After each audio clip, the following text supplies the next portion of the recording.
On this Sabbath morning, En ce matin de sabbat, I join with President Eileen nous sommes to reconnaissants give thanks for the testimony et je me joins au président Ehring of our Savior. et je rends témoignage que Jésus est réellement vivant et j'en témoigne. Son évangile a été rétabli par l'intermédiaire de Joseph Smith, le prophète. Le livre de Mormon est vrai. Nous sommes dirigés par un prophète vivant, Thomas Monson. Avant tout, nous témoignons solennellement de l'expiation de Jésus-Christ et des bénédictions éternelles qui en découlent. Ces derniers mois, j'ai eu l'occasion d'étudier et d'apprendre davantage de choses sur l'expiation de notre Sauveur et sur la façon dont il s'est préparé à offrir ce don éternel à chacun de nous. Il a commencé à se préparer dans la vie prémortelle, en se confiant en son Père, comme il l'a dit. « Père, que ta volonté soit faite, et que la gloire t'appartienne à jamais. » À partir de ce moment-là, et jusqu'à nos jours, il a exercé son libre arbitre pour accepter et accomplir le plan de notre Père céleste.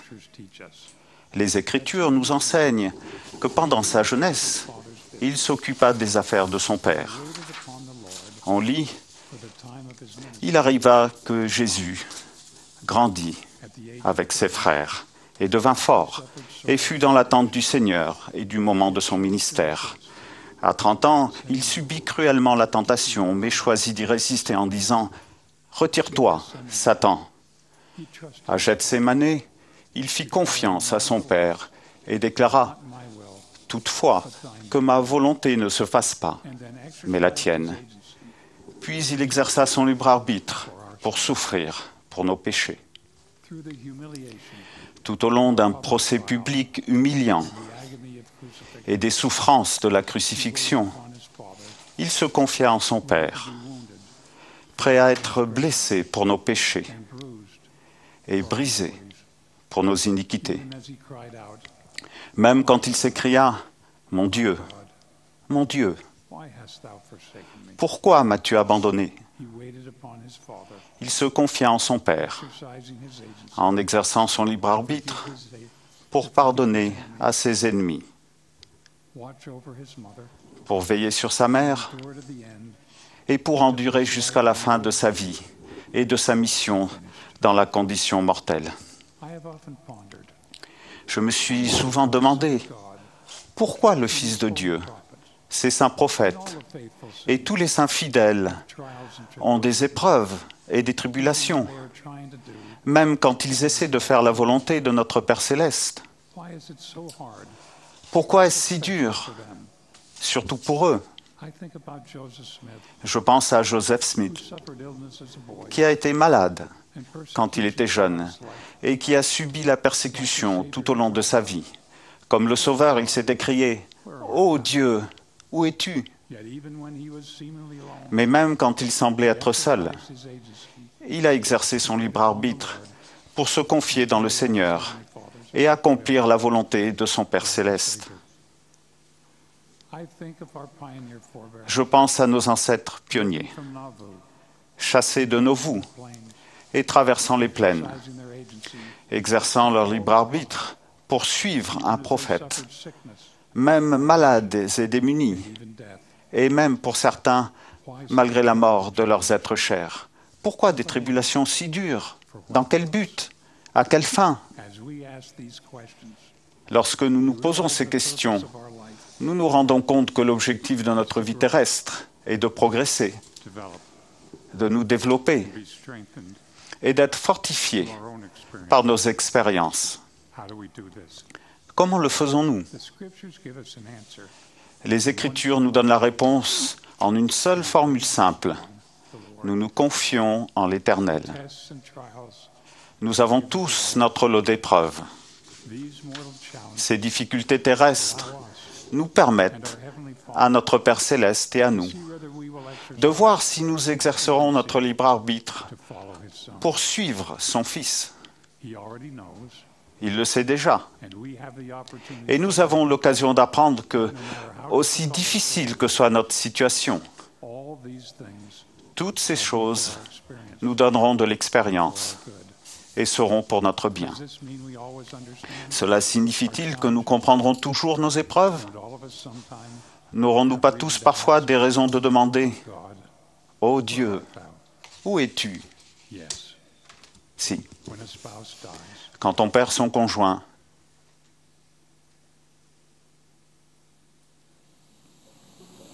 a companion may wonder, on se le demande. when financial hardship befalls a Quand une famille a des difficultés financières, le père se le demande. children wander from the path, Quand des enfants s'éloignent du chemin, cry out, leur mère et leur père sont accablés de chagrin.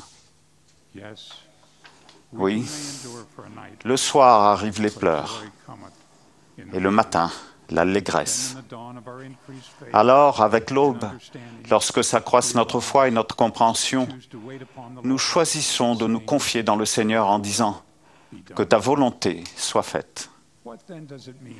Que signifie donc se confier dans le In Seigneur? the scriptures, the word wait Dans les Écritures, ce mot signifie espérer et faire confiance. Pour espérer et mettre sa confiance dans le Seigneur, requires faith, il faut faire preuve de foi, d'humilité, humility, de douceur, meekness, de longanimité. suffering, keeping the commandments, Obéir aux commandements and enduring to et the end. persévérer jusqu'à la fin. To wait upon the Lord means Se confier dans le Seigneur signifie planter la semence de la foi nourishing it with et la nourrir avec grande diligence et avec patience. it means praying as the Cela signifie prier, comme le Sauveur l'a fait, Heavenly Father, Dieu notre Père céleste, en disant kingdom come, que ton règne vienne. thy will be done. It is a prayer we offer C'est une prière que nous faisons de toute notre âme, Savior. au nom de notre Sauveur, Jésus-Christ. Waiting upon the Lord means Se confier dans le Seigneur signifie méditer dans notre cœur et recevoir le Saint-Esprit, to know that all, afin de savoir tout ce que nous devons faire, as we follow the promptings of en suivant les chuchotements du Saint-Esprit. discover the tribulation, Nous découvrons que l'affliction produit la persévérance, et nous apprenons à persévérer avec patience, we are perfected. jusqu'à ce que nous soyons rendus parfaits. Upon the Lord, Se confier dans le Seigneur signifie demeurer ferme forward, et marcher résolument, avec foi, having a perfect, bright. ayant une espérance d'une pureté parfaite. It means relying alone Cela signifie se reposer uniquement sur les mérites du with Christ His grace. et sa grâce nous aidant, déclarer Thy will be done, O Lord. que ta volonté soit faite, ô Seigneur, et non la nôtre. As we wait upon the Lord, Lorsque nous nous confions dans le Seigneur, nous sommes immuables à garder les commandements de Dieu, they rest, sachant que nous nous reposerons un jour de toutes nos afflictions. not away our confidence. Et nous n'abandonnons pas notre assurance que toutes les afflictions que nous avons subies Work together concourront for good. à notre bien. Those afflictions will come Ces afflictions revêtiront toutes les formes et seront de toute taille. to remind us L'expérience de Job nous rappelle ce que nous pouvons être appelés à endurer. possessions, Job a perdu tous ses biens, entre autres ses terres, sa maison, ses troupeaux, his family members, his sa famille, sa reputation, réputation, his physical health, sa santé even physique his mental well-being. et même mentale. Yet he waited upon the Lord. Pourtant, il s'est confié dans le Seigneur et a rendu un témoignage personnel puissant. He said, "For I know Mais je sais que mon Rédempteur est vivant stand, et qu'il se lèvera au dernier jour sur la terre. and though the worms destroy Et this que bien que les vers détruisent mon corps, malgré tout, je verrai Dieu flesh shall I see God. dans mon corps physique. Though he slay me, Même s'il me tue, trust him." je me confierai en lui. Even with the shining examples of Job, Malgré les exemples brillants de Job, des prophètes et du Sauveur, find it challenging, nous aurons du mal à nous confier dans le Seigneur. especially when we cannot Surtout quand nous ne pourrons pas comprendre complètement son plan purposes for us. et ses desseins à notre égard. That understanding is most often given Cette compréhension est très souvent donnée ligne sur ligne, précepte sur précepte. in my life. I have learned J'ai appris sometimes personnellement I do not read qu'il m'arrive de ne pas recevoir de réponse à une prière because the Lord knows parce que le Seigneur sait que je ne suis pas prêt. Quand il répond, c'est souvent un peu ici et un peu là, parce que je ne peux pas supporter plus, ou que je ne suis pas disposé à faire plus. Trop souvent, nous prions pour avoir de la patience, mais nous l'exigeons immédiatement. Quand il était jeune, David O'Mackey a prié pour recevoir le témoignage de la véracité de l'Évangile. Bien des années plus tard, alors qu'il était en mission en Écosse, il a enfin reçu ce témoignage. Il a écrit par la suite, « C'était pour moi l'assurance que les prières sincères reçoivent une réponse un jour, quelque part. Nous ne saurons peut-être pas quand ni comment la réponse du Seigneur nous sera donnée, mais il la donnera en son temps et à sa manière. » Je témoigne que pour certaines réponses, nous devrons peut-être attendre jusqu'à l'au-delà. Cela peut être le cas pour certaines promesses de notre bénédiction patriarcale et pour certains membres de notre famille. Ne désespérons pas du Seigneur. Ces bénédictions sont éternelles, pas temporaires. Le fait de nous confier dans le Seigneur nous donne la possibilité inestimable de découvrir que beaucoup de gens se confient en nous. Nos enfants espèrent que nous leur témoignerons de la patience, de l'amour et de la compréhension. Nos parents, que nous leur témoignerons de la reconnaissance et de la compassion. Nos frères et sœurs, que nous ferons preuve de tolérance, de miséricorde et d'indulgence. Notre conjoint, que nous l'aimerons comme le Sauveur a aimé chacun de nous. Quand nous souffrons physiquement, nous prenons de plus en plus conscience du nombre de personnes qui se confient en nous. À toutes les Maries et les Marthes. À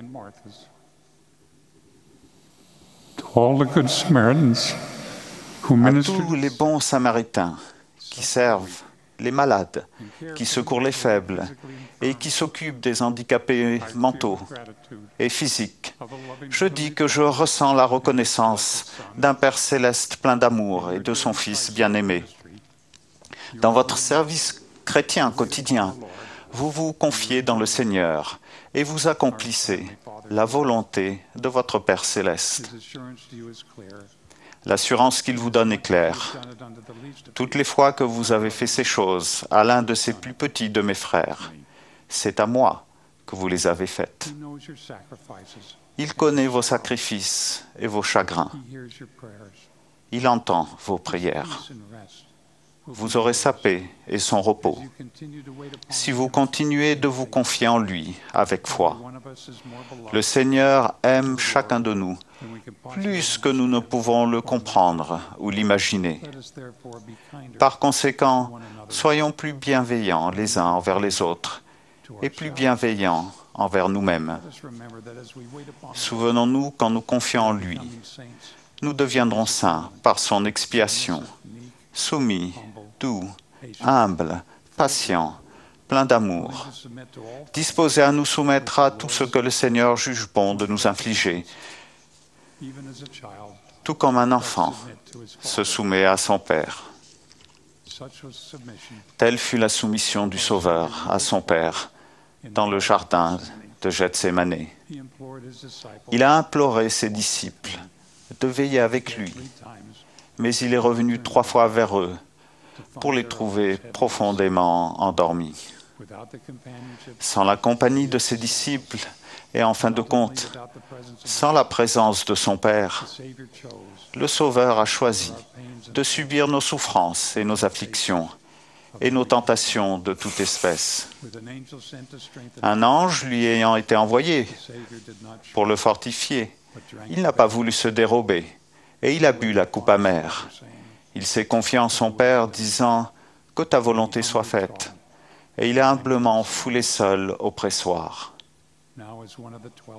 À présent, moi, l'un de ces 12 apôtres modernes, je prie pour que nous soyons fortifiés, afin de veiller avec lui et d'espérer en lui pendant toute notre vie. Ce matin de sabbat, je suis reconnaissant de ne pas être seul dans mes Gethsémané, ni vous dans les vôtres. Lui qui veille sur nous ne sommeille ni ne dort. Tout autour de nous pour nous soutenir sont ses anges. Je rends spécialement témoignage que sa promesse est vraie. Ceux qui se confient en l'Éternel renouvellent leur force. Ils prennent le vol comme les aigles. Ils courent et ne se lassent point. Ils marchent et ne se fatiguent point.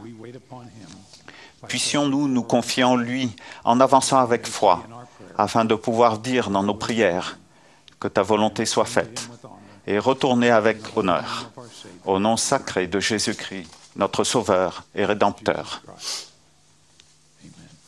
Amen.